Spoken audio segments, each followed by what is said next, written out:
안녕하세요. 한국해양교통안전공단 아나운서 명세은입니다. 요즘 해운업계에서 가장 많이 들리는 키워드가 바로 넷제로가 아닐까 싶은데요. 국제해사기구 IMO가 2050년까지 온실가스를 제로로 만들겠다는 목표를 발표하면서 선박에 사용되는 연료, 그리고 온실가스 배출 방식에 큰 변화들이 예고되고 있습니다. 그래서 오늘은 한국해양교통안전공단 해양환경실 박정은 차장님을 모시고 2050 넷제로 도전과 앞으로의 변화에 대해 더 깊이 있게 이야기를 한번 나눠보겠습니다. 차장님, 안녕하세요. 네, 안녕하세요. 한국해양교통안전공단 해양환경실 박정은 차장입니다. IMO 온실가스 감축 전략에 대한 연구와 국제회의 대응을 맡고 있습니다. 오늘 복잡하지만 꼭 알아야 할 이야기를 쉽게 풀어드릴게요. 최근 런던에서 열린 제83차 MEPC 회의가 전 세계 해운업계 이목을 끌었습니다. MEPC 회의가 무엇인지 또 어떤 결정들이 있었는지 말씀해 주세요. 네, MEPC는 국제해사기구인 IMO의 해양환경보호위원회입니다. IMO에서는 2023년 7월에 2023 IMO 선박 온실가스 감축 전략을 채택했는데요. 최근 열린 IMO 제83차 MEPC에서는 이 목표를 실제로 달성하기 위한 구체적인 감축 조치들이 논의가 되었습니다. 가장 핵심적인 사항으로는 선박이 운항할 때 사용하는 연료의 온실가스 배출량을 규제하는 연료 표준제와 그와 연계한 탄소 부과금 도입이었고요. 탄소 부과금이요? 그럼 탄소 부과금이라는 단어가 조금 생소한데 일반적으로 사용하는 탄소세와 같은 개념일까요? 네, 탄소세와 유사한 거의 동일한 개념이지만 혹여나 세금으로 인식하거나 연료 가격에 포함된다고 혼동할 수가 있어서 탄소 부과금으로 표현을 하고 있습니다. 탄소 부과금은 말 그대로 온실가스를 많이 배출한 만큼 돈을 내야 하는 제도예요. 화석 연료를 많이 쓰면 그만큼 더 내야 하고 반대로 무탄소 연료 같은 친환경 연료를 쓰면 보상을 받을 수 있는 구조입니다. 여기에 더해서 단순히 기준만 만족하는 게 아니라 온실가스 배출량이 다른 연료보다 훨씬 적은 무탄소, 무배출에 가까운 연료를 사용하게 되면 인센티브 외에도 연료 구매 가격의 일부를 보상받을 수가 있습니다. 네, 그렇군요. 그럼 이렇게 모인 탄소 부과금의 재원은 어디에 쓰이는 걸까요? 네, 탄소 부과금으로 모인 돈은 IMO의 넷제로 펀드로 운용될 예정입니다. 이 펀드는 여러 활동에 쓰일 건데요. 먼저 값비싼 친환경 연료를 기존 화석 연료 가격과 비슷한 수준으로 맞춰주기 위해서 보조금으로 지급할 예정입니다. 이렇게 하면 선사 입장에서도 친환경 연료를 쓰는 게 경제적으로 부담이 덜하게 됩니다. 그리고 무탄소 연료나 관련 기술을 발전시키기 위한 연구 개발에도 투자할 계획입니다. 해운 산업이 좀 더 빠르게 탈탄소화 될 수 있도록 지원하겠다는 거죠. 마지막으로는 기술이나 인프라가 아직 부족한 개도국들이 IMO의 온실가스 규제를 잘 이행할 수 있도록 기술 협력이나 역량 강화 지원에도 이 펀드가 활용될 예정입니다. 와, 정말 어마어마하네요. 보조금 지급부터 역량 강화 지원까지. 그런데 새로운 제도 도입에 따라 MEPC 회의 때 나라들 간의 입장 차이도 있었을 것 같습니다. 그 회의 자리에 직접 계셨다고요? 네, 말씀하신 대로 선주국과 화주국, 선진국과 개발도상국, 거기다 산유국과 비산유국까지 IMO 회원국 입장에 따라서 이견을 좁히기가 쉽지 않았습니다. 저도 10년째 이 회의에 참석을 하고 있는데요. 이번처럼 열띤 분위기는 처음이었던 것 같아요. 그렇죠. 그럼에도 어쨌든 이번 제83차 MEPC 회의에서 큰 방향성이 결정이 된 건가요?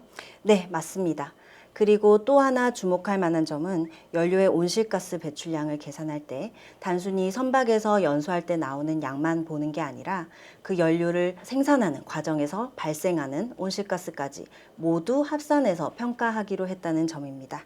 예를 들어서 암모니아나 수소 같은 연료는 선박에서 사용할 때는 온실가스가 거의 나오지 않지만 어떻게 생산됐는지에 따라 오히려 더 많은 온실가스를 배출할 수도 있거든요. 그래서 이번 조치는 선박 운항에서의 감축만이 아니라 지구 전체적인 온실가스 감축을 염두에 둔 조치라고 볼 수 있습니다. 그렇군요. 생산하는 과정부터 합산해서 평가를 한다. 그렇다면 실제 선박이나 선사들에게는 어떤 변화가 생기는 걸까요? 네, 우선 기존 연료만으로는 기준을 맞추기가 어렵기 때문에 바이오 연료를 혼합하거나 LNG 추진선 전환이 늘어날 것으로 예상이 되는데요. 다만 이번에 발표한 연료 표준제를 충족하기 위해서는 20% 정도의 바이오 연료를 혼합하거나 LNG 추진선 등을 활용하는 것만으로는 부족할 수가 있습니다. 결국 메탄올 같은 친환경 연료의 공급망이 아직 구축되지 않은 상황에서 우리나라 선사들은 비용을 최소화해 가면서도 규제를 충족할 수 있는 다양한 전략을 준비해야 하는 상황입니다. 아, 그렇군요. 그렇다면 이런 변화가 지금 당장 시작이 되는 걸까요? 네, 사실 이미 시작됐습니다. IMO는 2년 전 2050년까지 국제해운 분야의 탄소 감축 목표를 기존 50%에서 100%까지로 높인 2023 온실가스 감축 전략을 채택했었습니다. 이에 따라 감축 목표를 실질적으로 달성하기 위한 여러 가지 조치들을 MEPC를 중심으로 논의해 왔습니다. 이번 IMO 결정에 따른 변화는 2년 뒤 2027년부터 시행이 되고요. 선사들은 2028년부터 연료 표준제를 이행해야 하고 그 결과에 따른 탄소 부과금 납부와 같은 후속 조치는 2029년부터 시작되게 됩니다.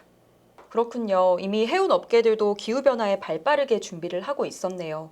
그런데 제가 듣다 보니까 궁금한 게 생겼습니다. 왜 하필 넷제로 달성 시기가 2050년인 걸까요? 네, 유엔 산하의 IPCC 기후변화에 관한 정부 간 협의체에 따르면 지구의 평균 온도가 산업화 이전보다 1.5도 이상 상승하는 것을 막기 위해서는 늦어도 2050년까지 전 세계 이산화탄소의 배출량을 넷제로로 만들어야 하기 때문인데요. 전문가들은 만약 지구 온도가 1.5도를 넘어서 2도 이상 상승하게 되면 전 세계의 산호가 대부분 소멸하고 10만 5천여 종의 생물 중 상당수가 멸종할 것으로 내다보고 있습니다. 오늘부터 우리에게 주어진 시간이 사실 얼마 남지 않은 건데요. 안 그래도 요즘 지구촌 곳곳에서 날씨가 조금 이상하잖아요. 폭염이나 한파, 홍수 같은 이상기온 현상도 정말 많이 보이고요. 네, 맞습니다. 그래서 국제해운업계는 일찍이 선박운항 탄소 집약도 지수 CII 제도를 도입해 왔는데요. CII는 1톤의 화물을 1해리 운송할 때 배출하는 이산화탄소 양을 연료 사용량, 운항 거리 같은 실제 운항 정보를 활용해서 산출한 지수인데요. 이에 따라 선박의 효율이 A에서 E까지의 등급으로 매겨집니다. 아, 냉장고 같은 제품을 보면 에너지 소비 효율 등급이 표시되어 있잖아요. 그런 것과 비슷한 개념일까요?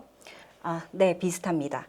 그리고 가전제품의 경우 에너지 효율 1등급 제품을 구매하면 정부가 일부 구매 비용을 지원하는 제도가 있죠. 시장에서 에너지 효율 등급이 높은 제품의 경쟁력을 키우는 전략인데요. 선박도 마찬가지입니다.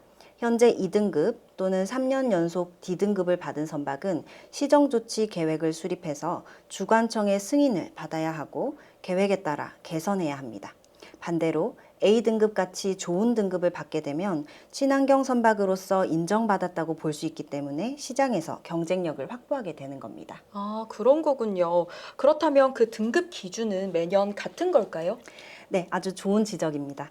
매년 CII 등급제의 효율 측정 기준이 강화되다 보니까 올해는 좋은 효율 등급이었던 선박도 2, 3년 후에는 나쁜 효율 등급을 받을 수가 있는데요. 현재 등급 기준은 매년 2%씩 상향하고 있는데 이번 회의 결과로 2027년부터는 2.625%로 상향폭이 커져서 2030년에는 올해와 비교해 2배 이상 강화된 감축료율 기준이 적용될 예정입니다. 이 강화된 매뉴얼과 달라지는 점들을 잘 확인해 봐야겠다는 생각이 드네요. 그럼 앞으로 선박 온실가스 규제는 어떤 방향으로 바뀌는 건가요?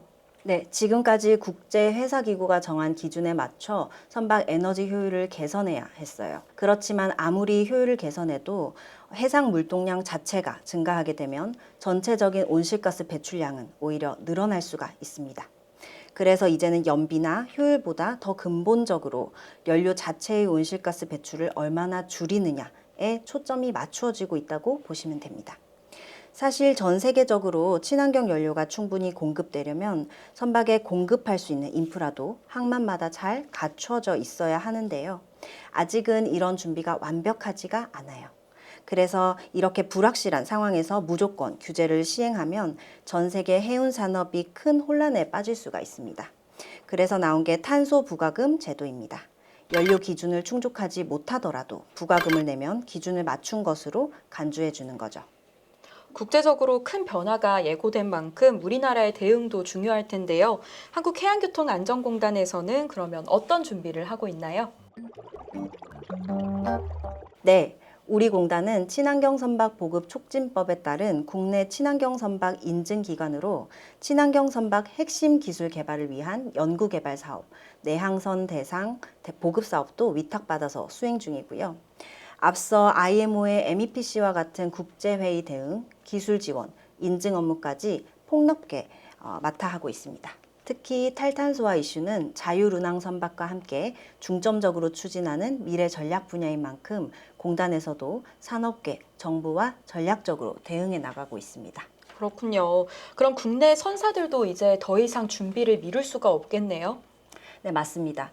친환경 연료라는 것이 풍부한 바이오매스나 재생에너지를 기반으로 하기 때문에 천혜의 자연에너지를 가진 다른 나라와 비교했을 때 우리나라의 친환경 연료 생산은 상대적으로 어려움이 있는데요. 따라서 친환경 연료 공급망을 강화하고 동시에 기술 개발과 규제 대응을 선제적으로 해야 할 필요가 있습니다. 네. 2050년 선박 온실가스 배출 넷제로 해운업도 이제 기후위기에 책임 있는 주체로 나아가야 할 때입니다. 어느새 마지막 질문인데요. 차장님, 우리 한국해양교통안전공단은 어떻게 함께할 수 있을까요? 네, 한국해양교통안전공단은 국제해사 업무 전문 기관으로서 산업계와 정부를 연결하고 기술과 정책 사이에 다리를 놓겠습니다. 우리 해운 조선 산업이 변화의 파도를 넘어 새로운 기회를 만들 수 있도록 끝까지 함께하겠습니다. 네, 우리 바다를 더 깨끗하고 안전하게 만드는 여정, 우리 모두의 협력과 관심이 필요하겠습니다. 차장님, 오늘 귀한 말씀 감사합니다. 네, 감사합니다.